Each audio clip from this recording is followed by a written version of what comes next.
Hello, DeFiChain gang. Welcome to this Fireside Chat. I hope you're all having a great day and reserved some time for an exciting new guest tonight. Before we start with today's show, we need to sort out some a little bit boring housekeeping items. But first of all, hit the like button.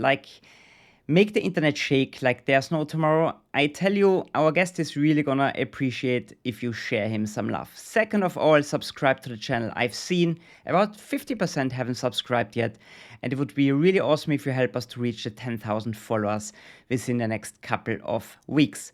Third and last, please click the bell button that you don't miss any of our new shows anymore in the future. So, this was the boring part. Now let's get to the more exciting stuff. Let me introduce my guest tonight. We had some awesome guests so far. We had Germans, we had Austrians, we had Australians, but we never had a Swiss guy before. And I tell you, so that's kind of a premiere tonight. I'm really stoked to have him here. Some of you might know him already from his YouTube channel. His name is Remo, and he's got so much more to say and to tell. It's gonna be a fantastic conversation, I hope so. I hope you reserved some time because Remo and me said we are not on time pressure. We have a lot of territory to cover tonight. But before we start, here he is. Remo, good afternoon, good evening. How are you? So nice that you're Hello. here. Hi. Thank you so much. Thank you so much. I'm great. How are you? Cool. I'm very, very well. Hey, I'm really stoked to have you on here tonight. Because it's always such a struggle to find good new guests because everybody's setting the bar so high. So I was really happy that you agreed to come on because I'm sure it's going to be fantastic. Hey, Remo. A lot of people out there know you already, but I'm sure there are some who haven't heard about you before or they just missed your channel. Even if it's hard to miss, you're a really big part of our DeFiChain community already. I want to give the word to you immediately. And hey, do me the favor, introduce yourself a little bit, give the people a little bit of background info, where do you come from, what are you doing, like kind of as a first step for our long list of items that we have to cover today. Of course, pleasure. So yeah, my name is Remo and I'm the crypto minimalist. I really like this new branding. It's the first time that I use it, but I might use it from now on. So yeah, I'm from Switzerland, from Basel. And I'm 38 years old. And yeah, I was now an internet entrepreneur for the past 15 years. I founded my first company when I was 19. I was involved in the online marketing space, SEO, affiliate marketing. Then I founded a social media influencer company. I was also the CEO of a sharing economy marketplace here in Switzerland. But my biggest startup was the social media influencing company. We were pioneers in Europe in 2006, 2007, one of the first influencer companies. And yeah, we built it up and then we were lucky enough to sell the company. So yeah, that was my entrepreneur's journey. And then in 2017, I got into the crypto space and I co-founded one of the basically the biggest Bitcoin ATM companies here in Switzerland. It was a joint venture with Bitcoin Swiss. I built up the team, but then I suffered a burnout. It was just too much for me. So I completely reinvented myself. I searched for the meaning of life and basically take a break, took a sabbatical. And yeah, now I decided that the startup time is over. And today I'm a YouTuber. Passionate YouTuber, I'm a private investor, and I'm really passionate about all topics, minimalism, philosophy, meaning of life, how to live a good life. I'm really passionate about all those topics, so that's where I spend most of my time these days. Wow, amazing. Where in Switzerland can it be found? Do you want to give a little bit of hint in what area of Switzerland you're at home at the moment? Yes, so I was born here in Basel. It's in the northwest, right at the border of Germany and France. So we always go to Germany to do our grocery shopping. So it's a very international town. We have headquarters of Roche and Novartis here. So it's super pharma oriented, but yeah, very international mindset here. Okay, but it's a German part of Switzerland, right? It's a German part of Switzerland, Okay, yes. good. So It's very interesting. So we do this in English today because we want to reach a larger audience. But when we spoke the last time, you said you've got a very international kind of focus and mindset. Switzerland, I think it's a little bit like Austria. I come from the Tyrol. Tyrol is like small. It's got high mountains, deep valleys. People are a little bit stubborn, whatever they do. They're not really so focused on the wide world out there. So everybody thought I'm kind of crazy that I left Tyrol, right? It's the best place on earth, everybody says there. So how comes that you, as a Swiss, I think you Swiss are very similar to us Austrians, to us Tyrol, that you said you want to do a YouTube channel in English, you want to venture out in the world. What was the driver for all of that? Yeah, I think there are two types of people. I think there are the locally minded people, which is totally fine. And then there are the global minded people. And I discovered during my startup times, I started a blog, for example, 15 years ago when I started on Twitter very early. And in the beginning, I published everything in German because that's what local people do. But then I went to conferences and basically I had friends all over the world. And I just basically saw that nobody can read my content outside of the German-speaking part of Europe. The whole startup world, of course, is a lot US based. So I started to consume a lot of US content and basically, now I see myself, I live here in Switzerland. It's very good for the quality of life and as a home base, it's very stable, very, very good environment. But basically I live here locally, but my mindset is globally. So I decided 15 years ago that I will publish all of my content in English. And that's just a principled decision that I made. And I stick to that. And I think it suits my personality to really don't see any borders. I see the world as one place. We are one humanity, one earth, one world. So I want to basically reach as many people as possible and not confine myself to one region or one language. Cool. That's absolutely awesome. I think that's why I missed you for quite a while on YouTube as well, because we have a lot of German-speaking YouTubers out there, and they do an awesome job. So I was always hunting for new talent and people out there, right? And I never looked for DeFiChain English because I thought there's just nobody out there, right? And then I figured it out that you were there, and I was like really, really stoked. But let's go a little bit back in time. So you said you suffered a burnout because entrepreneurship and startup scene was fast and kind of crazy. And then you jumped into crypto. So for me, crypto in some way is the most crazy industry that it can go after, right? I think in crypto, everything is like 10 times faster like a normal business. I come from out of the IT and telecommunication sector, right? And I thought that's fast. And then you come into crypto and what happens today is a very old story tomorrow. So what was that didn't keep you from going into that sector? So in some way, there's a contradiction in terms. So do you not feel stressed from crypto sometimes? No, so actually, to be honest, my crypto startup actually was the last straw in my burnout. So I had to leave the startup because of my burnout. It was just too much. It was crazy. It was absolutely crazy because I was running this sharing economy marketplace. My goal was to basically run it with 50% of time. And then we had this idea from this sharing economy marketplace. We did this joint venture in the crypto space. And I thought, easy. I can do it in 50% of my time. I can manage both.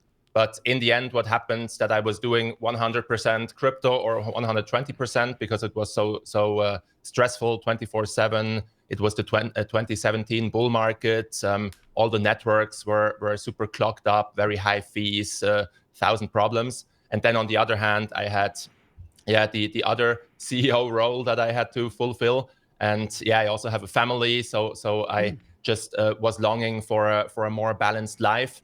And in the end, I ended up being in this absolute position of basically running two companies at the same time, being totally anxious and panic attacks and everything. And Wow. and that was really a bad time. And then I just had to decide, hey, first I need a break. I need to calm down. I need to look after my health because it just wasn't healthy. Then I took a half year off and really asked myself some big questions, and then I decided that while my 15 years of startups were really fantastic, I learned so much, and I can recommend to everybody who's in their early 20s to do a startup. But just after 15 years, I really needed the change. It sounds like kind of a crazy time. Hey, the last enterprise you said was this Bitcoin ATM story, right? So I have a lot of friends, or a couple of friends, who live in Switzerland, and they really love these crypto ATMs. So before they go out and party in Basel, they always go to the ATMs, pull some money out of the machine, and have a good time there. How do you know how many ATMs are there in Switzerland now? I have no idea, because here in Singapore, that's something that doesn't exist at all. Yeah, I didn't follow the company very closely, but I would guess there are around a couple of dozen for sure.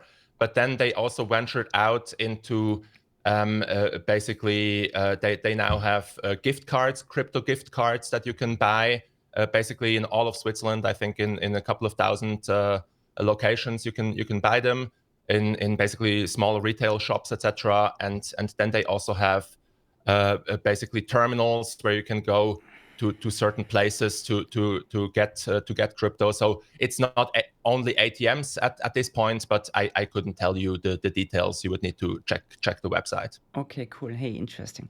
Hey, Remo, I think that wasn't the best experience, your burnout. Yeah, it sounds like quite dramatic, panic attacks and stuff like this. I mean, happy that you got better, but how? I think it's very difficult if you're young, right? So I think we are young, we think we can conquer the world, and then you feel so stressed and depressed or anxiety from all your work.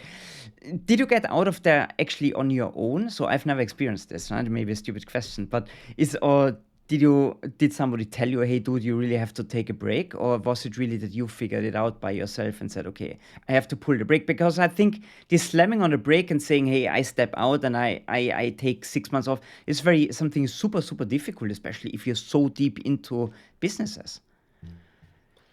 Yes, it was difficult, and I wish I could say that I decided to take the break. It was basically that it decided for me.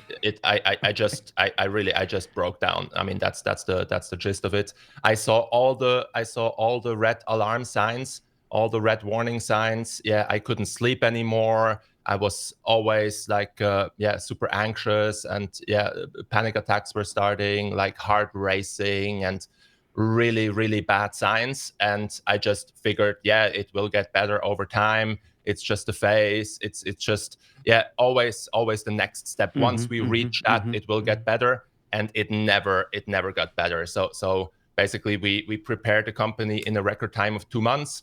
And then we launched in the beginning of 2018. And I always figured, once we launch the company, the preparation is gone and then it will be better. But it got so much worse because we had real customers. The customers had problems. It was a nightmare.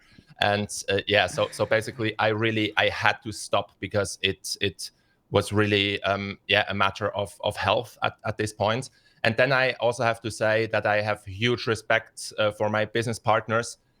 They immediately understood my situation. I explained it to them one morning, and they immediately basically told me, hey, stay home, just take care of yourself. And then they basically found a solution within the company to keep it running without me. So I have so much respect and so much gratitude for basically their attitude and their stepping up. It's that really helped me to take a break. And then I went on a vacation for 2 weeks. I tried therapy. That didn't work for me. I'm more of a book guy.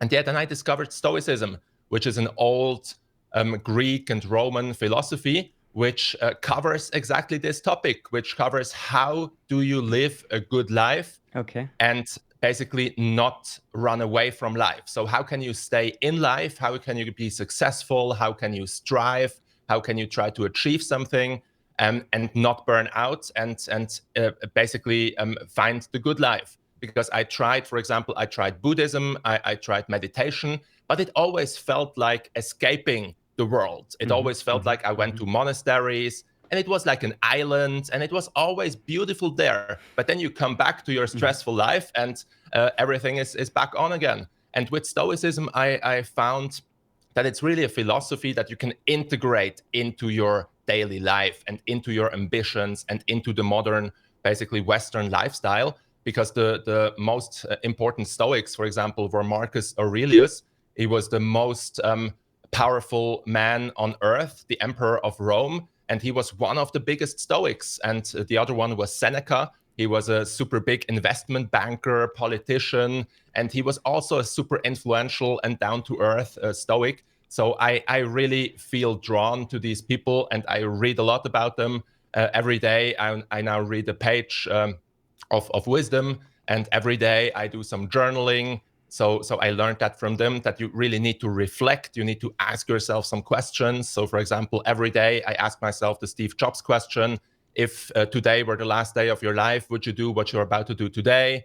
I ask myself what is really important today, not just what am I reacting to, but what do I really want to do proactively to make my life better, to live more truly to what I really want to do. So these are all the questions that I'm putting a lot of energy and time in, and that really helped to transform everything and put everything into perspective, because in the end, we're just 80 or 100 years on this planet. So is it really worth it to chase some random things, and then you wake up with 80 on your deathbed, and you basically wake up and realize, whoa, I wasted all my life with so much crap. I just don't want to do that. So this is the regret minimization principle from Jeff Bezos. I always like that. So I try to minimize my regrets when I'm 80 years old. And that means to be courageous, to sometimes make decisions that are not popular.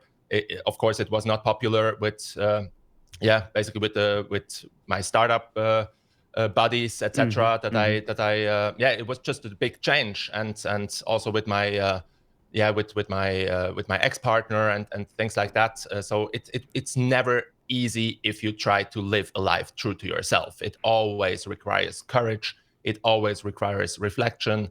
And yeah, that's the path I'm on, and I think I will be on this path for a very long time. It seems to work out quite well, right? You're buzzing with energy. I find it super interesting that these are very old concepts, right? So they date back to the old Romans, and we live in this modern era where everything is so different, and still these things connect so well, right? So it shows that these concepts, it's interesting, right? They didn't talk about mobile phones and computers and video streaming and shit like that, right? And still you can apply it to our normal life today. It's interesting because Tim Ferriss, I think, is also a big fan of Stoicism, right? Exactly. And I never understood it. I mean, I followed Tim for 15 years now. I love the 4-hour work week and stuff. And I always thought, what can I learn from like 2,000-year-old Romans or Greeks? I mean, what's there to learn? But I think I needed to be ready for I just needed to have enough pain in my life to really be ready for the message. And it really came at the right time. I discovered some really good books. The one was from Rolf Dobelli, The Art of the Good Life.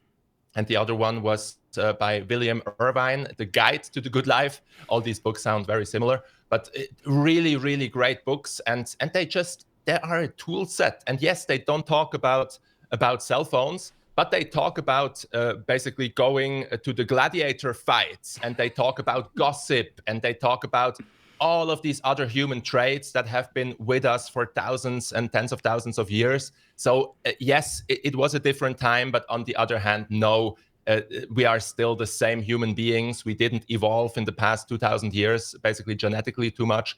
So we are still the same, and they struggled with exactly the same problems. They struggled with how can I achieve something and stay true to myself? How can I connect with other people? Really, how can I feel connected, like to something bigger than myself, to the universe or God or however you want to call it? These are all so deep questions that we all humans have, and that's why I really am drawn to these philosophies. And yeah, it's no coincidence that now a lot of Silicon Valley people, it's really in the zeitgeist now to study Stoicism, because it's so compatible with a startup lifestyle, with a modern technology, digital lifestyle, you can just learn so much. And the thing that I'm always fascinated with, a book is the best deal of that exists. For basically $15, you can get the wisdom of a complete lifetime from someone. So you don't have to learn everything yourself. I can learn from Seneca, even he's dead for 2,000 years. I can still learn from him. He's my mentor. And I really find that fascinating that we have books and we have so much wisdom in the world. We just need to find a connection to it. And very often the connection to it is to just suffer enough pain so we are ready to receive the message. Yeah, it's really crazy, right? Sometimes we have to learn the hard way. It looks like that. Hey, what I would really love to do, that you mentioned a couple of books now. I'm not writing that down at the second. Maybe you can send me your kind of a reading list. I would really love to post it down in the show notes, because first of all, I'm gonna be the first one who listens to these books, because I love audiobooks, right? I do like. Normally, I try a book a week. I'm a little bit behind this year, but it's really I've never touched the topic so far, and I always listen to Tim Ferriss, and I hear this, and I think that sounds interesting, but I'm not a gladiator, and the time's gone, right? But now, okay, now that I've got a living example opposite me here, even virtually, so I really gonna check that out. But it brings me to the next topic in some way. So first of all, you said you read a lot. Do you read books or do you listen to audiobooks? Yeah, I switched to listening 7 years ago. I love reading, and I think my information absorption is better when I read. I agree. But Yeah. listening is so much easier to integrate into your life. So I listen to when I brush my teeth. I listen to when I clean my apartment. I listen on walks. I listen when I cook, when I eat. So I can integrate it basically into my lifestyle, and I can go through a lot of material that I couldn't before. But yeah, sometimes I need to listen to books 2 times or 3 times in a row to really absorb it. And if it's a really important book, so I have this process that I go through. So usually I listen to each book twice in a row to really absorb it. And then if it's really a good or an important book, then I also basically purchase the Kindle version and also the paper version. And then I really use it as a workbook. So for example, the Stoic books, I really worked with them. I highlighted stuff. I did all the exercises. So then I treat them as a workbook. But that's maybe 1 or 2 books per year maximum that I treat as a workbook. And the rest I just listen to, and that's fine. And then what I also do, I can send you a link to my favorite books. I have these on my website.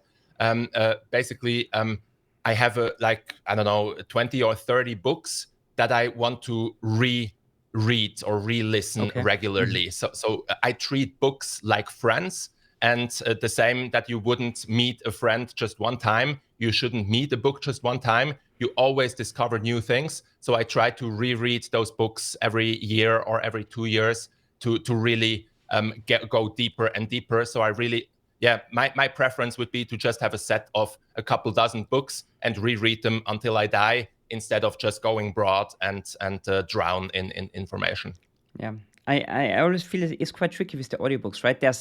There are so many out there, but end of the day, I think there's really, like you mentioned, a set of books, and when you stick to those, then you can't feel it all, right? So it's really, I gave up to get new books and new books again. So I try to revisit them, because I figured out one thing for myself. I tend to forget stuff all the time, and I can read a book 3 times and think I haven't heard that yet. It's really, I don't know if that happens to you as well. Is it the audiobooks? But it's just like you can store all the stuff in your brain anyway, right? Yeah, and it's like you're like searching for gold, right? So in each book, it's enough if you find one small gold nugget. That's completely enough. You don't need to absorb everything. Sometimes you just need one information at the right time in your life, and that changes everything. And then next year you reread it and you find some other gold nugget. So it's like searching for gold. I treat it like that. And then on the other hand, it's also you don't need 100 mentors in your life.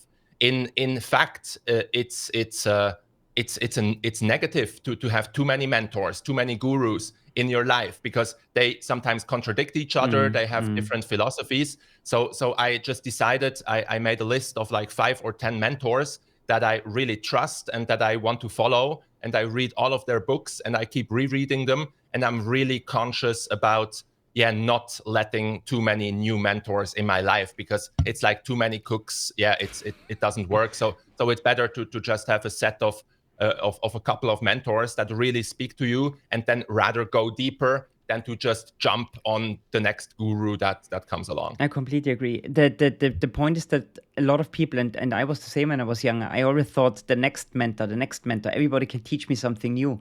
But I think I learned, and especially in sport, right, for example, golf, you have to trust the process and you have to trust one person. And even if it doesn't make so much sense at the beginning, over time, if you give the trust to the process, you figure it out. That's how it works, right? So I can fully connect to that idea to stick to a certain amount of people. So you said you do audiobooks and you do Kindle. I think there's also a reason behind that, because you told me that you consider yourself of being a minimalist, right? And I think the biggest problem with books that I have personally, so my wife loves to buy books and she likes to read paper books, but it drives me nuts because then you've got books flying around all over the place and I want to keep it clean and tidy, right? So that brings us maybe to the next topic, minimalism. How does minimalism connect to stoicism? Is there a context, or are these two completely different systems? And how did you get into that? Because I know it's quite trendy, and there was a Netflix series about it, and there was this American Netflix show, and they wrote a book, The Minimalist. And I even we have a common friend in Switzerland who is a quite well-known minimalist in Switzerland. So how did you get into that? What was the driver, or who pointed you in that direction? How did that happen? Yeah, so I also discovered it quite early when I started to read the personal development books, or when I started to go into personal development during my early startup days. I was just drowning in stuff, in chaos. I didn't have any organizational system. I didn't have any system how to deal with my physical things and digital things in my life. So one of the major turning points in my life was when I discovered the Getting Things Done system, productivity system. So I rebuilt my whole life based on the Getting Things Done system, which is basically to get everything out of your head into some kind of system, and then basically review the system, and it helps you to prioritize and find the next action items for your to-do lists and things like that. So it's basically get the things out of your brain, because my brain was just full with too many things. And then I also discovered this whole simplify movement. So I went from this with the angle of simplify your life. There is this whole book series, Simplify Your Life. And that helped me to basically declutter my home. I went through all of my drawers. I went through my old memories. I purged them, and I scanned all of my childhood photos, for example. So now I have them all digitally. I can work with them. I don't need them physically. So I started that quite early, like 15 years ago. And then over time, I discovered minimalism. I discovered essentialism. I actually like essentialism almost better as a term. What's the difference for the people out there who haven't been in touch with these systems? Yeah, because it's not about a certain number of items. It's not about minimizing per se. It's about the essential question: what is important in your life? What is really essential? If you would now relocate to an island, for example, and you were alone, what would you really take with you? Or if you would go on a trip, what would you really take with you? And what you discover when you travel, you just have a small suitcase or a backpack, and all the stuff that's at home, you basically forget about it. Absolutely. You don't even know it exists anymore. So it's not really essential.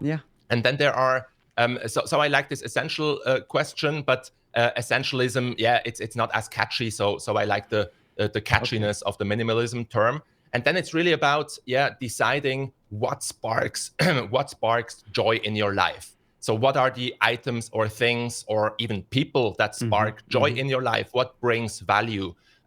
What is important, what is essential, or what is just baggage from old times, etc. Sometimes you also need to, because you need to, if you want to have space for something new in your life, you can't be clogged up with old stuff. You need to really create this space. So you need to clean up your past, basically clean up items, memories, relationships, whatever it is, to really create space for what is truly important. Do you really need 1,000 childhood photos that you don't know how to sift through? It completely overwhelms you. Or do you want to have the 50 that really deeply connect you with your family and with yourself? So these are the questions that I try to ask myself. And of course, I'm not perfect. I still have too much stuff. And one other tool I use, for example, for the physical stuff, is I always ask myself, did I use this item in the past year? And if I didn't use it, it can go. Or one other trick is, if you didn't use an item for 6 months, you put it into a box and you put it into the basement. And if you then don't open this box for another 6 months, then you can just give the box away. So that's an easier way to get rid of your stuff than to just take something and sell it or give it away. So I try these different methods to really always ask myself the question, what do I really need in my life? And a lot of things you can still buy back if you really need them. So that's important in the physical realm. But then what's even more important for digital people like us and tech people, it's the digital realm. It's the digital minimalism. And there is a great book by Cal Newport with the same title, Digital Minimalism.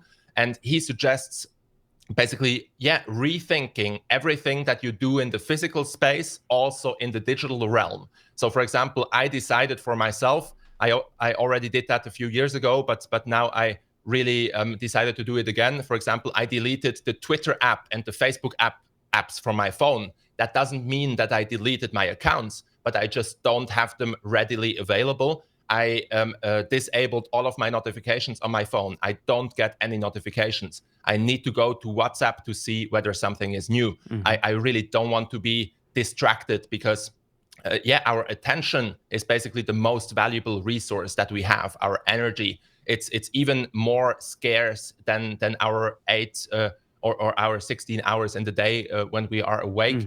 So we only have a very limited attention span per day, or a very limited amount of deep work or deep thinking that we can do. And I don't want to get distracted by just random stuff that people bring to me. So I'm very conscious now with the digital realm. That means to organize your digital files, because you can be completely in chaos and nobody sees that you're in chaos. But so it's important to also treat your phone and your computer and all your accounts, your passwords, basically everything. These are all items, and items always need energy. You always need energy to bring something into your life. You need to open an account, you need to buy something, etc. Then it needs energy and time and money to maintain the things. So you need to dust it off, etc., maintain it. And then when you want to get rid of it, it also takes a lot of energy. You need energy to disconnect from this thing, right? Try to get rid of some physical items. You need to sell them on eBay or bring them to the thrift store. It takes so much energy to get rid of stuff. And the same in the digital realm. You need to decide what accounts you really need, how many old files do you really need, how do you organize yourself. So this is all a big process that I'm on, and it will take many years to get better and better and better. But I feel that I'm on this path. I have these principles, and I've made a lot of progress, and it just feels so much better, especially deleting Twitter. It helped me so much with my sanity, basically. I still use it. I have it on my mobile browser. So if I really want to post something, I can still do it. Okay. But it's just the user experience is shitty in the browser. So I just don't use it as often. It's as simple as that. So you just need to find the ways and the hacks and the tricks that work for you personally. And some people get rid of their smartphone altogether. I wouldn't want to do that. Some people really delete Twitter and Facebook. I also don't want to do that. So you need to find your own solution. And it's always a work in progress. Cool. Hey, so I follow a couple of these principles, right? So minimalism is a very appealing story for me. For somebody who hasn't looked into that, so what would you recommend? Because there are these kind of two ways to do it, right? Some do the extreme purge at the very beginning. They go like completely bananas, pull out 50 garbage bags and throw everything in there and say, now or never. And then they've got the people that take this step-by-step approach. What do you think is the more successful one and the easier uh, approach to do that? What would you recommend? Do it step by step, or go all in and say now? I think the most important thing is to just get started, and I think Okay. the easiest way to get started is to just do one item per day. Oh wow. Just Okay. either one physical item per day or one digital item per day. Just do something, and that builds the momentum. And then if you feel that it's too much and you need to take a weekend and you're really energized, like cleaning the basement, for example, we always put it off for a year or two, but And then we go all in, right? And then we do it, and and then we we go hate all it. in Yeah. on a Yeah. Sunday, and it feels amazing. If you do it, it feels amazing, but it's really, you need to be ready for that. So I wouldn't start with the big purge, but Okay. if you feel that you're ready for a big purge, it always helps because you can make so much progress in such a short period of time. But for beginners, I would really suggest to first maybe watch the Netflix documentaries on this topic, the Minimalists, etc., or just watch some YouTube videos, or just start with one item per day. It could be one email or one old photo or one small folder on your phone, or just one physical item that you just throw away or gift or sell. And if you do that for 1 year, then you basically eliminated 365 items in your life. And if you do that for 10 years, you eliminated 3,600 items in your life. So it's about the long game, and it's about the principle of life. Or for example, I still have some paper-based documents that I file, and each time I take such a folder out and I put something in, I have the principle to take 2 or 3 things out, so that over time my paper folder basically gets reduced. Or of course, for the stuff that I don't need on paper, I have the habit of just scanning them, and I throw the physical stuff away. So that I also do with sentimental things. I always take a photo of the thing so that I still have the memory, but then I give the physical item away. So that way you can still have the memory, you can still have the sentimental value, but you don't need all of your childhood things. You don't need them in physical. Maybe you can keep 2 or 3 things that are really, really important to you, but you don't need 100 childhood things to carry around until you're 80. It just doesn't make any sense. Okay, cool. So much about minimalism. Let's shift gears. Let's shift gears into. I think this minimalism thing is gonna follow us around today. So let's shift gears into your YouTube channel and investing, right? So people know you as kind of an investment infotainer, advisor. I don't know, however you want to call yourself, right? We always say it's no financial advice here on YouTube. So are these concepts? Tell me a little bit more about your philosophy when it comes to investment, please. And also, does this minimalism approach, because we named you the crypto minimalist, right? Does this also mean when it comes to investment decision, these principles kind of are the leading idea, or is it when you invest a completely different story? How does that work for you? No, it needs to be, it basically needs to be one thing. And the financial area in my life, of course, is an important part of my life. It's not the only part. I have many important parts, but it's one part of my life, and it needs to be integrated into this whole this whole mosaic of what my life is. So I also follow these principles in my investing. And I started with stocks. I started like 15 years ago with stock market investing. And I'm a huge fan of value investing. I'm a huge fan of Warren Buffett and Charlie Munger. So I read all of the annual letters of Warren Buffett, and I learned so much. I really learned to distinguish the value from the price. And I think that's such an invaluable concept. And so that really informs my decisions. And then for many years, I basically called myself a value investor. I really followed the old Benjamin Graham and Warren Buffett style of investing. But then over time, I realized I need to make it my own. I need to bring more of myself into my investing philosophy. So that's when I started 5 years ago to go more heavily into tech investing, because that's what I really understand. When I started to invest into owner operators, into really people that are still the founders of the company, are still the CEOs of their company, because I was a founder myself. I understand these people. I don't understand big managers, how they work, but I understand owner operators. So I now focus completely on owner operators. And then I discovered this book by Chris Mayer, 100 Baggers, which basically goes through all of the stocks that went up 100x. And it basically analyzes all of the commonalities between those companies and what you needed to do to achieve a 100 bagger in the stock market. And that spoke to me so much, because it's so compatible with this minimalist approach. Because what you really need to get to a 100 bagger, very often these are owner operated companies. So I really like that. That's my turf. You need to wait, I think, on average about 24 years to achieve a 100 bagger. So you really need to have So you need patience. some time. It's nothing what happens tomorrow, right? Exactly. You need time, you need patience.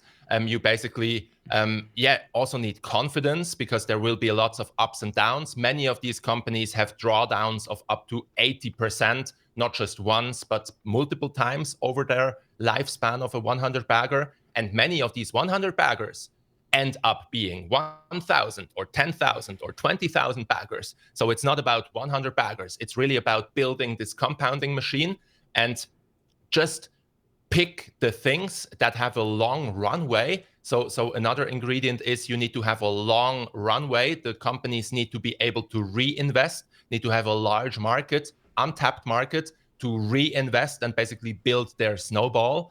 And these are the ingredients, the main ingredients that you need. And when you found such companies, then you just need to hold onto them through thick and thin for 10 or 20 years to really achieve these great results. And these great results will come because the compounding law is just such a strong law. But it works best when you when you let it run for a very long period of time. So I shifted my whole portfolio to this 100 bagger philosophy. So now I have just like 6 or 7 investments. I'm very concentrated. I really know all of these companies really, really well.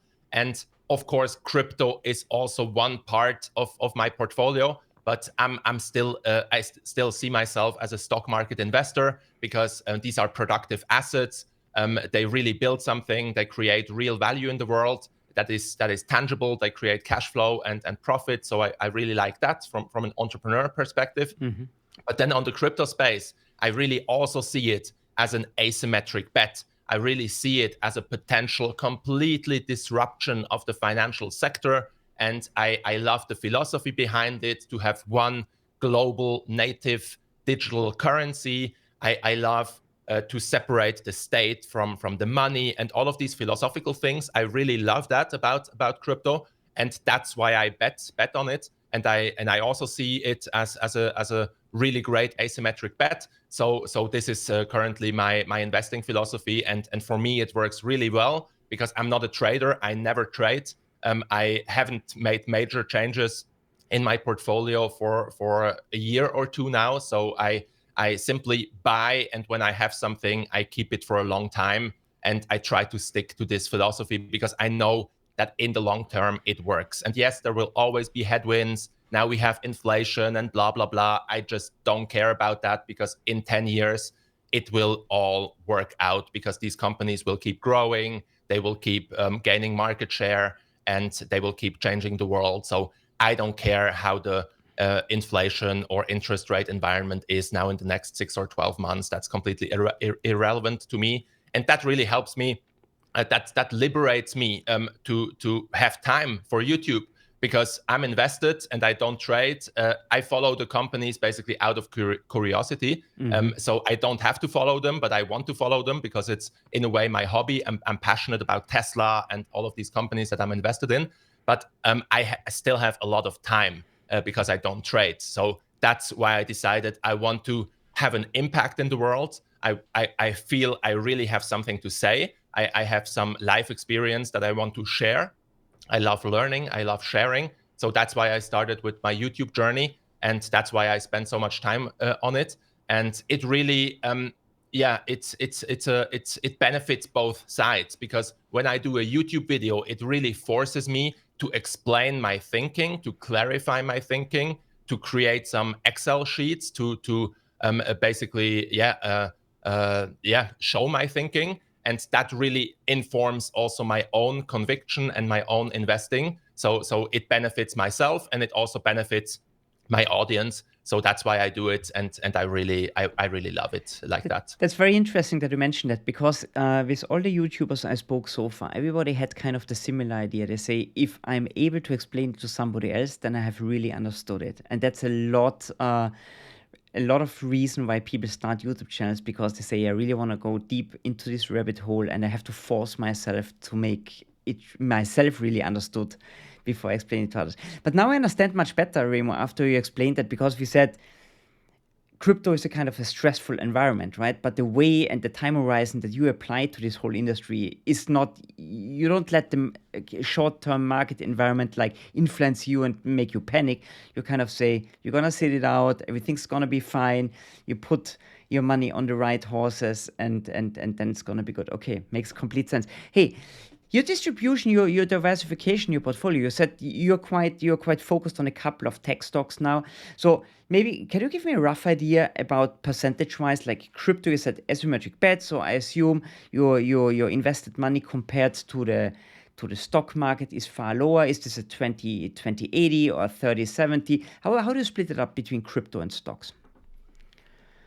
Yeah, so as I said, I basically see myself as a stock market investor, because it really speaks to me, and I really love companies like Tesla that are changing the world and have really tangible impact. So I really want to be part of that.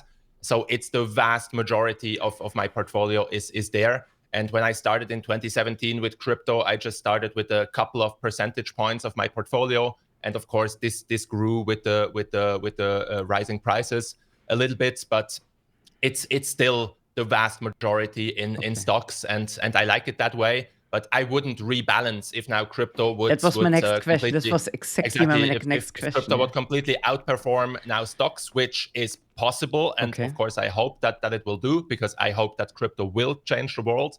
I really love the philosophy behind it, but I'm also realistic. I also see that there is still a lot of risk in crypto. There is a lot of hopium. And I always like to view my investing as bets. It's always based on probabilities and possibilities. So there is never a 100% guarantee that something will work out.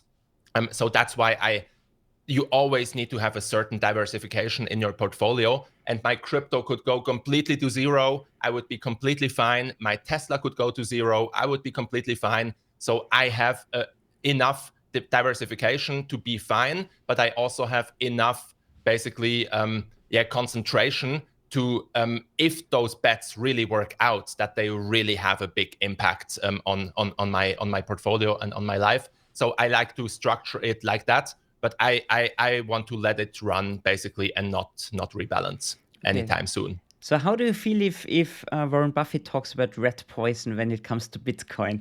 You said he is one of the people you follow like the longest, right? And I mean, he's a seasoned investor and maybe the best investor ever or whatever.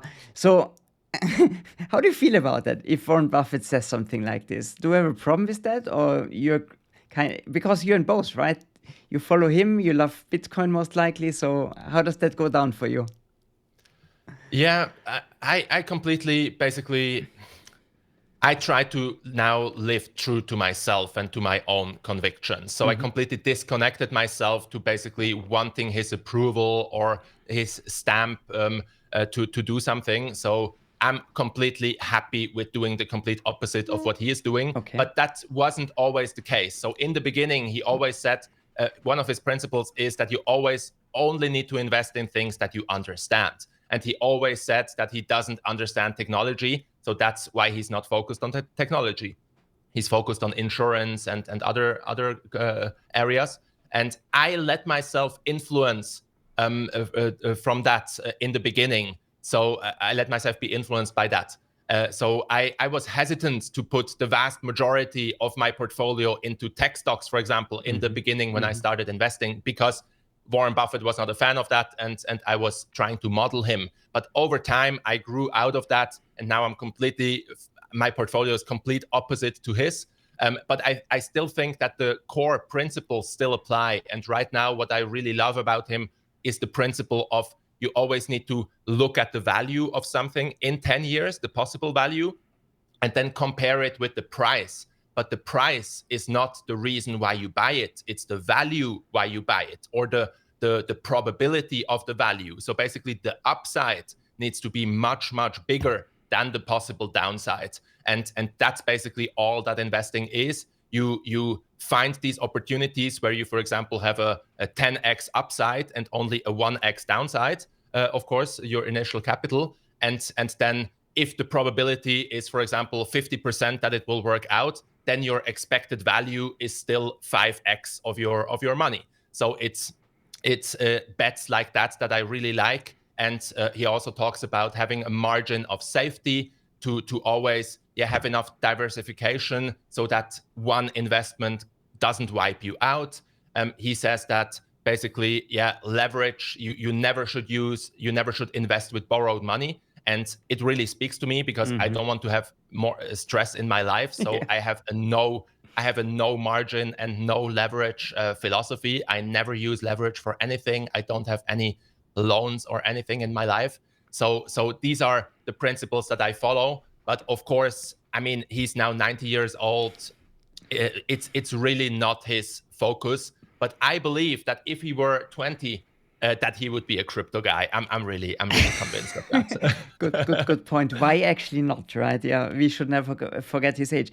Hey, value, price, interesting. Let's carry that over to our next topic. So I want to talk, so that's a crypto channel in some way. Let's talk a little bit about crypto. First, I would really love to hear, but this all connects very, very well. I think there's really a red line, right? So how did you get into crypto? What was the driver to get in there? And when was that? When did it happen for you? Like, when did you take the blue pill? Oh, no, it's the red pill, actually, right? Yeah, so it's really interesting because I, of course, heard about Bitcoin many times before. I had this idea. I opened a Coinbase account in 2013 in this big hype. You were really early, man. When Bitcoin went to 1,200 or so, but I, of course, didn't buy anything. I just saw it in the, it was a Y Combinator company. I followed Y Combinator, so I just opened an account because I was interested, but I never did anything. Okay. Then I bought Digital Gold, this book about the history of Bitcoin. I think I bought it in 2014 or 2015 when it came out, but I didn't read it until 2017. So I had several points where I just heard about it, but I never went into it. And I always thought, it's just, I just never went down the rabbit hole. I always brushed it off. And then when I was the CEO of this sharing economy marketplace here in Switzerland, we wanted to raise some funding to expand the company. And I was talking to several investors here in Switzerland, to venture capitalists. And then it was in the middle of 2017. And then they told me, hey, you should look into Ethereum. You should look into ICOs. Maybe this could be a possibility for you to raise some money and basically, change your company into more of a crypto-based company. And that was basically my first step into the whole space. Then I started looking into ICOs and Ethereum. And from that, I discovered, Bitcoin is actually the OG of crypto. And then I read finally this Bitcoin history, Digital Gold, and that completely blew my mind. I read everything that Jameson Lopp has on his website. He has this great resource page, Bitcoin resources. I went into complete rabbit hole there. Then I saw the philosophy behind it, etc., and that it's really, a really pure technology that really needed a certain set of circumstances to emerge, because it emerged in the great financial crisis in 2008. So it was really at the right time that it could emerge. And I think the time is right for something like Bitcoin to really have a great impact. So I went deep into Bitcoin. I bought some in mid 2017. I think around $3,000 were my first few Bitcoins that I bought. And I just dabbled into it. I never went too deep into altcoins or into ICOs. I held some Ethereum for a while, but basically, the longer, the more I'm really focused on Bitcoin, because I really believe that the whole crypto market, it's really the engine of the crypto market. And I think if Bitcoin would fail or would basically stay flat, I'm not so sure that the others would really could take that space and really be successful on their own. But now I also see, of course, that Bitcoin opens the door. If Bitcoin is successful, it opens the door, of course, for other concepts and other projects to be successful as well. So in my mind, the bet is always linked to Bitcoin. It's always linked to Bitcoin doing well. But now I also, of course, am interested in innovation and other concepts. Decentralized finance is super interesting, generating yield from your crypto, making an unproductive asset basically now productive is really fascinating. And to really open up, I mean, last year I tried to help someone to get a mortgage for their real estate with the bank, and it's such a nightmare. You basically need to put down your pants completely. You need to file everything. Jump through 17 hoops, right? At the same time. Jump through 5,000 hoops, regulations, and 1,000 forms that you need to fill out. And it took like half a year. And in the end, we decided not to do it because it was just too much pain, and just wasn't worth it. And I assume that the regulations, of course, will get worse and worse each year. There is a clear trend for that. And I see the potential for crypto and decentralized finance to completely disrupt that you can basically have some kind of collateral on a chain that you could get algorithmically with a smart contract. You could get a loan, you could repay it with a certain schedule, etc. So it's clear for me that this whole financial sector that we have, if, for example, we would export it, if we would colonize Mars, for example, if we would build a city on Mars, would we really build bank branches there that close at 4 p.m. and that are not open on the weekends and close on bank holidays? It just doesn't make any sense. It doesn't make any sense. So for me, it's clear that we are heading into this direction. Of course, the old system is very strong and has a big lobby, etc. So it won't be an easy process. It will take probably decades. But I'm completely convinced that the old system, the antiquated system, needs to change in one way or another. And I'm willing to bet on that. I'm willing to bet on that with Bitcoin. And of course, I'm willing to bet on that with projects like DeFiChain, because I'm really hopeful that, decentralized finance really is a tool for more people to have access to a modern financial system and to have a decentralized exchange, for example, that is not centralized, that can't be shut down with the switch of a button. There are just so many aspects that are so interesting. So that's why I'm also betting on these projects. Okay, so that Bitcoin is more or less the mother of all of all crypto, and you kind of like, I don't want to call you a Bitcoin maximalist, but you have a strong focus on Bitcoin, as it seems, right? So was then just DeFiChain the missing link to come along, because there were great other DeFi projects out there before, right? I mean, my DeFi journey started with DeFiChain, but you could have jumped on any other DeFi project. Is it really this foundation that it's the Bitcoin code that came along with the project? Was this the reason why you got into this, or? Yeah, that's part of it. And to be honest, I just didn't go deep into any other project so far, because I have this principle that before I go into something, I really want to understand it. And of course, with thousands of potential crypto projects, I just don't have the resources right now to go deep into too many projects. It's absolutely crazy. It's impossible. So it's I really just don't want to like go into something. I mean, you can play the casino. It's fine with a small amount of money, but yeah, I don't do that right now. Maybe I will do some small bets on smaller projects. Who knows? But yeah, right now I'm focused philosophically. I'm focused on Bitcoin. And of course, I'm also cognizant that there are many great projects. I mean, Ethereum is doing great things. There are many other platforms and projects that have big promise. I just didn't go deep into that. What I went deep into was DeFiChain, because I follow Julian, of course, on YouTube. I really respect his journey. I respect his philosophy. I really think that with Cake DeFi, they have an engine that is able to finance also part of the growth of DeFiChain. So there are a lot of the pieces that, in my opinion, that you need for such a project to be successful. You have an experienced founding team. You have a founding team that has a certain reach to communicate it. You also have an economic engine to finance all that. So I think it really speaks to me. And of course, that it's based on the Bitcoin code, and that it takes the Bitcoin philosophy and tries to build on top of that is I think the reasons why I entered it.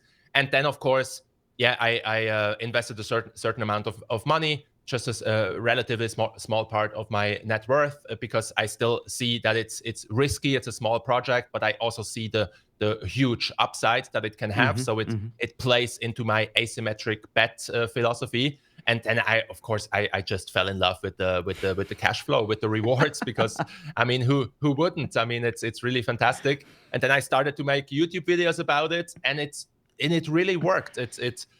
People wanted to watch that. I initially just wanted to make one video about it to just document my journey, because that's what I do. I just document what I do and my decisions. And then I saw, wow, my first video now has 25,000 views about Cake DeFi and DeFiChain. And then, of course, because people wanted to see it, and I was so interested into this topic, then I started to make more and more videos. And I would say now that it's a big part of my channel. It's not the only part. I'm still interested in stocks. I'm still interested in innovation and other areas, personal growth. But of course, right now, crypto and DeFiChain, I think that's my growth driver of my YouTube channel, and I'm having a lot of fun with it. Yeah, I can see that. You're full of energy when you talk about the project. Hey, the DeFiChain, right? So we started with lending, then came staking, then came liquidity mining, now the D tokens. I think for me personally, I think we're not really there yet, right? So I think our vision or our mission is a completely different one. We really want to make it as a trade D tokens on blockchain 24/7, like kind of completely safe. Nobody can disrupt the system anymore. No regulator can spit in our pie in some way. What do you think do we need next? Or what do you think is the biggest issue at the moment? I mean, it's a fantastic project, right? But I think it's not all perfect yet. Where would you start, or what do you think is the next important thing to do to really accelerate and to get the project bigger and make the price go up and more people get into the system? What would be your suggestion? I mean, you are super deeply involved here. It would be really interesting to hear what you think. Yeah, I think the current roadmap, I really like that we started with the decentralized exchange as the first big project with the liquidity mining. I think that was huge because the decentralized exchange brings really a lot of value, and I saw that personally when Bittrex, for example, was down or didn't accept any deposits or withdrawals for DFI. Then you could still trade on the decentralized exchange because there is no central on and off switch. So it really brings tangible value, not just for traders and short-term things, but really real value. And I think that's the focus that the project needs to focus on. The more value that is really generated for as many people as possible, the bigger the pie will be. The more demand for DFI there will be, etc. So we really need to focus as a community, I think, on the value and on communicating that value. And I think these stocks, decentralized stocks, are are really a great idea. I think we now have a really big problem with the huge premiums on decentralized stocks. And I think we also, on a certain level, we also have a communication problem with the decentralized stocks, because people need to understand that these are not real stocks. I mean, I don't want to be a party pooper, but these are not real stocks. Yeah, You don't I completely don't agree. get any. You don't get any ownership rights. You don't get any dividend rights. You basically, it's a tracking mechanism to get exposure to something, but it's not a stock. I mean, we really need to be clear on that. And if you purchase like the real estate ETF, I saw videos about invest into real estate with DeFiChain. It's just not true. You're not investing in real estate. You invest into real estate tracking exposure, basically something tracking the real estate market. And that could be completely fine, but we just need to be realistic about what we really offer and how we communicate that. And it still offers a huge value, even if it's not a real stock, even if it's not a real ETF, it still offers a huge value because it's decentralized. You can purchase it without opening a bank account. You can purchase it on the whole planet, even in countries that are very difficult, etc. So we still offer a lot of value, and the tracking mechanism, if we are able to somewhat track it to the Oracle price, it doesn't need to be 100% accurate, but not closer, getting closer to the at least a lot closer, not to have a 20 or 40% premium. I think that's really difficult. But I think there are now some discussions going on how to solve that problem. And I think if we really would have a somewhat accurate tracking, it still offers a huge amount of value for people, especially for people who just otherwise cannot get any exposure to those kind of assets and growth stories. So I think that's really important. And yeah, I think just building up the whole ecosystem. And I think in the end, I mean, it's of course probably far away, but if we could find a way to bring real assets onto the chain so that you can really invest into a piece of real estate, or that you can, I just recently saw a great idea to tokenize, for example, YouTube channels. If you could purchase a small part of your favorite YouTube channel, for example, or if you could purchase whatever it is, a small part of a company, private company, whatever it is, but just really bring real value onto the chain so that you can really have real ownership rights. I would love to see that. I know that we're far away from that vision, but I think, yeah, step by step, we get closer to that. The regulation environment probably gets more accommodative to that. And I think that's one of the potentials that the blockchain really could offer to be our new basic layer for how we store and exchange value with one another, and how we can get exposure to those assets, how we can sell them 24/7 if we want to. So it offers so much, but I think it's a long journey, and we need to take it step by step. And I think the project right now offers a lot in terms of rewards, because the blockchain is still very new. We still have very high block rewards. So I think this story will still work for the next 1 or 2 years with the rewards, but the rewards, of course, keep falling very fast. Exactly. We know that this party won't last forever. So we need, of course, we need to build up the system with the roadmap, with the futures, maybe with the options. Personally, I'm not a super huge fan with basically only the trading aspect of it, because I'm not personally a trader. I'm not a huge fan of just day trading and things like that. I don't think it brings too much value, but I'm a huge fan of decentralization, of bringing value. And of course, there always will be arbitrage opportunities. I believe that arbitrageurs, for example, really are an important part of every financial ecosystem, because they even out the prices on different exchanges, for example. So there will always be opportunities for traders and arbitrageurs to stabilize the system. And I think that's also a huge opportunity. I think crypto offers big opportunities in the arbitrage space, for example. So I think the bottom line is it's still day one. It's still super early. And I think if the team continues to ship new features like they did in the past 1 or 2 years, I think the future is very exciting.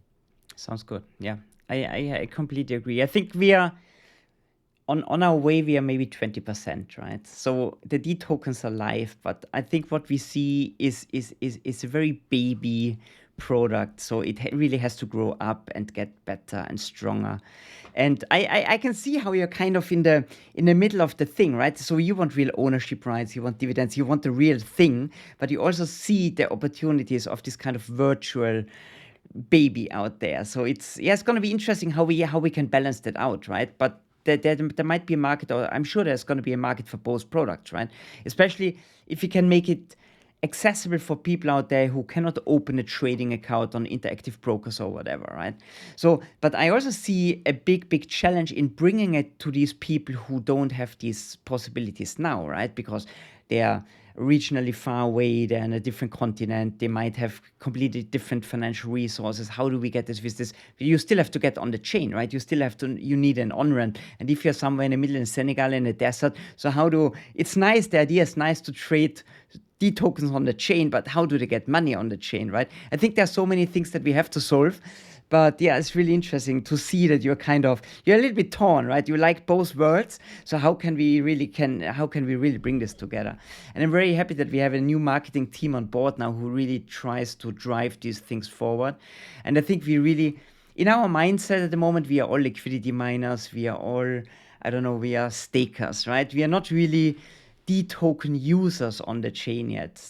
I think we are far away from where we really want to be. Cool. So DeFiChain, good. What do you do mostly on DeFiChain? What products do you use right now? Are you shortening stocks, or are you just liquidity mining and borrow them kind of? What's your game at the moment? A lot of people have tried to brainstorm what's the best strategy right now. What's your take on it? If you want to talk about that, so how do you use the system? Of course, and I talk about it on my YouTube channel in detail. So I basically open up everything. You can see my account, you can see my Light wallet, you can see my Cake DeFi account. So I'm completely transparent, and I really, and that's what exactly to the point that you said just now. It's really about education right now. I think on the one hand, it's of course about the product. The product needs to be better, more accessible, better user experience. Basically, have a Uber-like app, or just a modern consumer app that in the background. I mean, if you're if you're on some kind of app, you don't know all the technical details that go behind the scenes. You're not interested in TCP/IP or APIs or whatever. It just works. You tap on a button and it works. Yeah. And I think in the whole crypto space, we need to get to that level that people don't even realize that they are using a blockchain, but in the background, it just does it automatically for them. I think that needs to be some kind of a vision. And that's why I like what Jack Dorsey is doing. And on the Bitcoin side with the Cash App, they really focus on the design and the user experience. So I really love that. I think we have a lot of work on the product side. And then we also have a lot of work, of course, on the explanation side to bridge the gap to get there. So yeah, that's also where I see myself really as a crypto educator.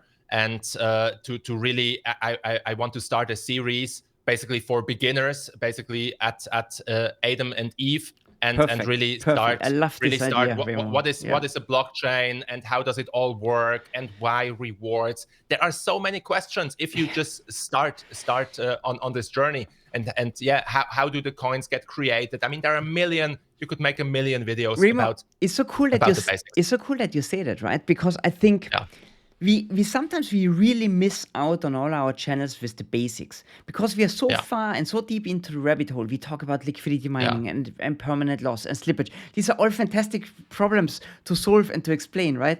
But then when I meet people and they ask me, what do you do? And I say, I work with this project DeFiChain, and then I start explaining DeFiChain, and then I figure out actually they don't even know the basics. They don't know where rewards coming from, how is a coin created, and all these things. So I think sometimes we have to take all a step back, breathe, Yes. and then start from scratch. And I love this idea that you're going to go back to basics, because I think this is Yes. what we're really missing out. Somebody asked me recently, what's the best resource to give somebody to learn everything about DeFiChain? And then I figured out that a lot of the essentials, like really the basics, like you called Adam and Eve, they're not even there, because we start on such a high level educating sometimes that we completely overwhelm newcomers that come into the system, Yes. right?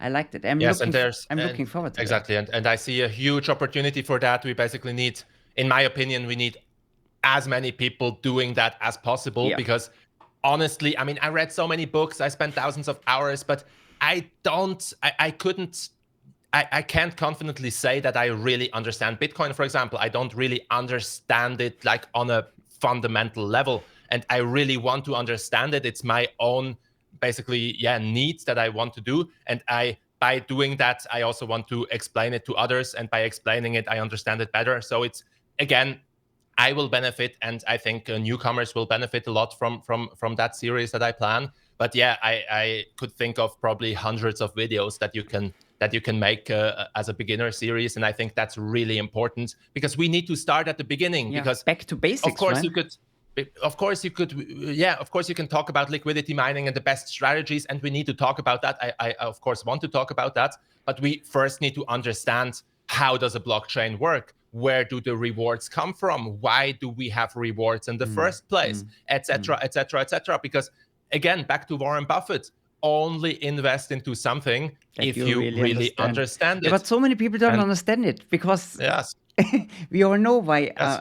most people are here, right? For the gains, and not really for Yes. the technology and understanding it. So I really appreciate it. It's really going to be awesome. When are you going to start with your new series? Um, I think very soon, because I now have a growing community of commenters. So I now get up to 100 comments per video. So I always ask my community, what are video ideas? What would you like me to talk about? So I now have about 20 or 30 video ideas with questions that I need to go through. So I think I will start very soon. I don't know the format yet, but my format is always very educational, down to earth, very rational. So I always do a kind of screen sharing with a small face cam, where I just basically show my screen and show some resources like Excel sheets, etc. So I think it will be in that realm that I will do it. And yeah, I basically could start today. It's just a matter of basically doing it. So I will definitely do that. But back to my strategy. Yeah. So yeah, I'm really cognizant that the big rewards that we have now, they are falling really fast. And I made this video about it regarding the 2x freezer, where I made an Excel sheet, basically going to the future, the next 3 or 4 years, how the rewards will develop. And basically the gist of it is that I don't know exactly, but every 6 to 8 months or so, the rewards are basically cut in half. So I think in October this year, the rewards will be half of what they are now. Not only because the rewards are falling, but also because new users are joining the system. So I not only took into account the reduction of the block rewards, but also the splitting up the block rewards amongst more users. So I have basically a higher decreasing rate than the mere block rewards reduction. I think that's the right approach to do, because the other missing part is how many new users will join. Absolutely. Because the block rewards are fixed, and the more users you have, the more you need to divide them up. So most people, I think, are missing this piece, or not thinking about it deeply enough. So I'm completely aware that the rewards will be cut in half later this year, will be cut in half next year, will be cut in half again and again and again. So I really want to now maximize, of course, the rewards in the short term. So I focus on liquidity mining. I don't use any vaults or loans right now, because I'm not a fan, as I said, of margin and leverage. Okay. I want to sleep at night. I want to look into it to really make some calculations whether that would be a financially better strategy. I honestly didn't even do that yet. So I've been focused for a long time on the BTC to DFI pool, because I love both Bitcoin and DFI. I think that's a really good pool. Unfortunately, the rewards are a bit lower now than they were a couple of months ago. And now I switched because I made these videos about comparing these two strategies, the BTC pool and also the DUSD to DFI pool, now that we have the US dollar parity. And I figured out with my calculations based on different scenarios that the DUSD pool is now more attractive for my own purpose. So I now switched to the DUSD pool for now to maximize the short-term rewards.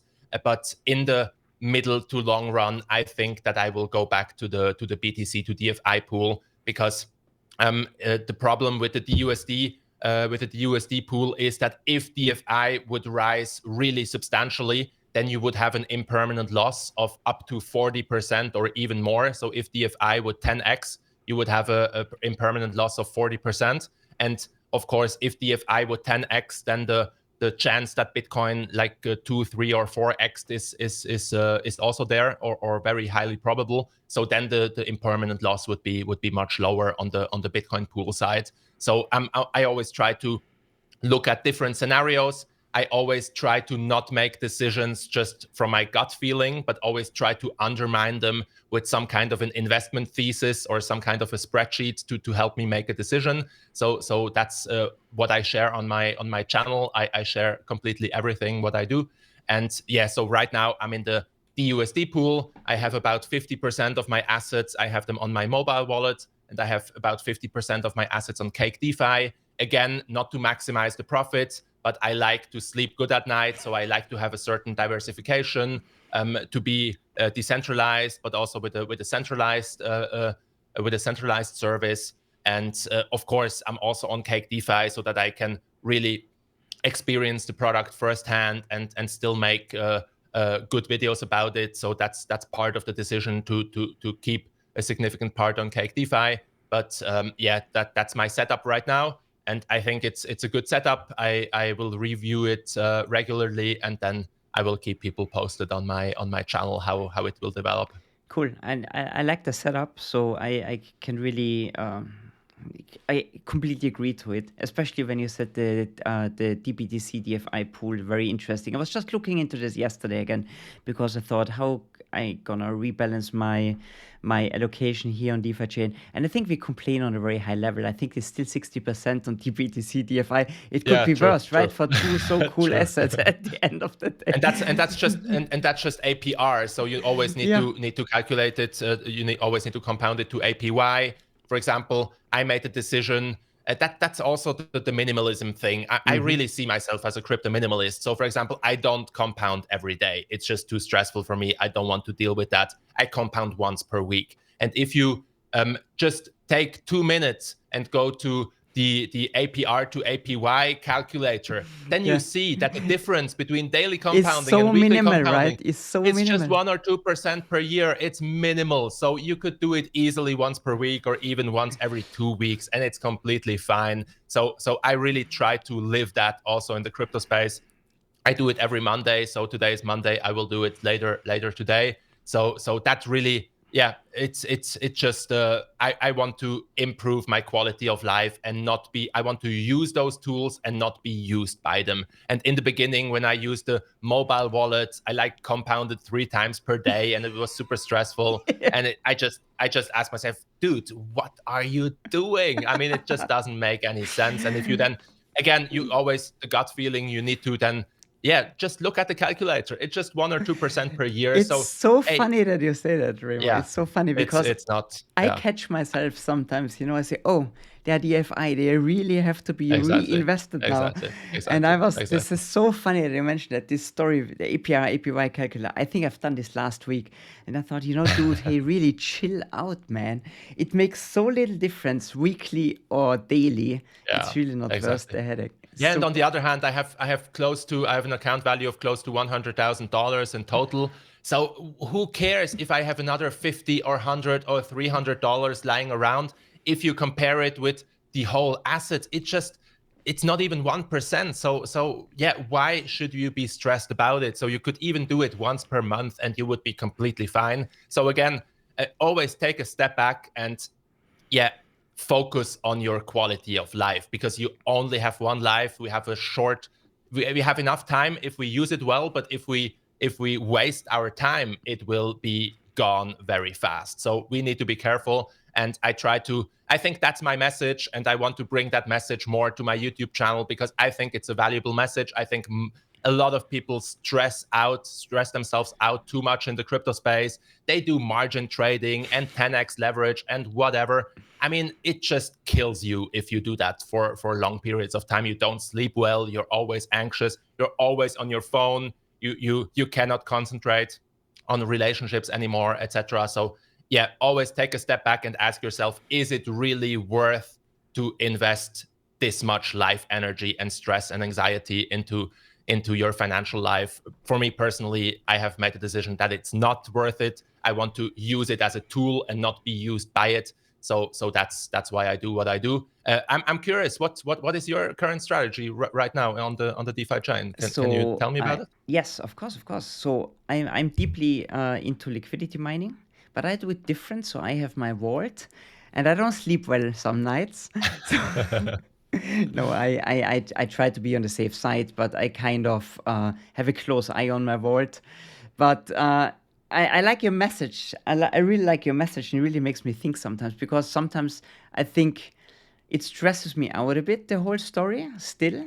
And I really like that you say make it your tool and don't so make it work for you and not work for it, right? And I think I'm sometimes still a little bit too much on the side where it works me, then it works for me. I really like that, and that's really fantastic. But I think liquidity mining, I completely agree, right? So I think liquidity mining is now a fantastic tool to use. Rewards are gonna fall. We have to be aware of that. But it's also gonna be good, because if rewards fall because there's a lot of capital inflow, I think we should not be sour about it. The prices are gonna appreciate, and we're gonna see higher prices in the future. I also really love BTC and DFI liquidity mining, because for me it was always the best game, best of both worlds. I love Bitcoin, and I don't mind so much if I have more DFI or more Bitcoin. These are both cool assets for me, so I really connect here very well. But that's the thing what I do. I'm not big into staking.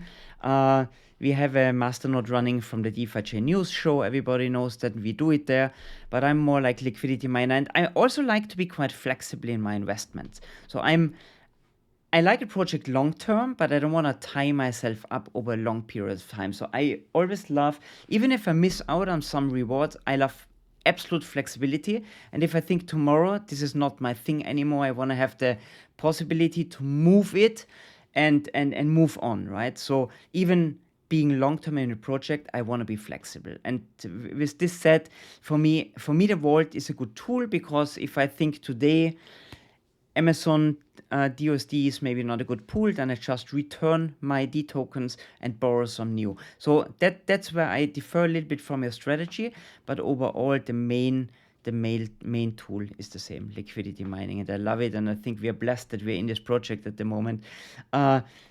I want everybody knows about it. That's why we do this. Sometimes I think we shouldn't tell everyone, because it's too good to be true. Yes. So it's nice to be there. It's like kind of, I don't know what I want, right? But I think at the end of the day, and I think Julian says this also most of the time, let the people come in and really bring the people to the project, because when they come in, the tide rises the ships, the boats, right? And we are in the boat already. So telling people is really an awesome thing. Hey, Remo.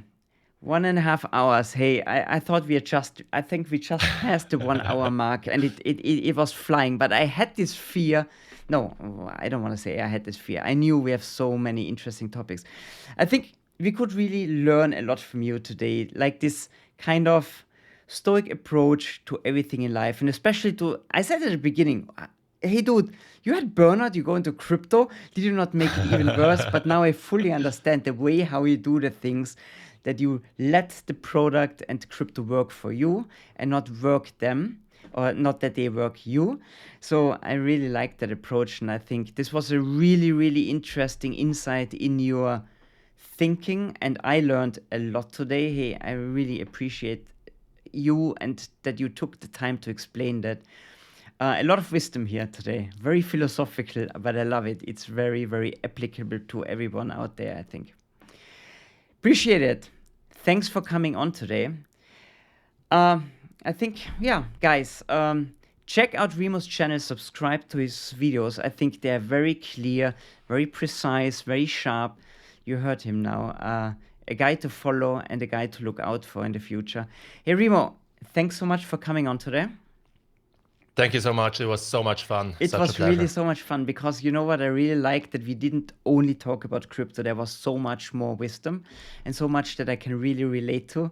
I had a great time, and it's going to be harder and harder to come on the show. But still, guys, if you are out there and you've got an exciting story to tell, even if it's maybe not so exciting like Remo's story, reach out to me. Really, I would be really happy to have you on the show. I'm also looking for some ladies out there. Remo, I tell you, it's so hard. I don't know, your followership on YouTube, we have 4% female followers, and that's more than other channels. I don't know why, actually. But it's so hard to find ladies out there who are in the crypto and investment space. So I would be really, it would be cool if you reach out and say, hey, I want to come onto the show. Remo, that said, greetings to Switzerland. Have a great day. And I'm really looking forward here. Maybe we do in a couple of months, we do a follow-up and see how the world changed until then. Thank you very much. Anytime. Guys, thank you. You out there, Remo, thanks a lot. You guys out there who joined us tonight, thanks for watching. And see you at the next Fireside Chat. Have a good evening and bye-bye.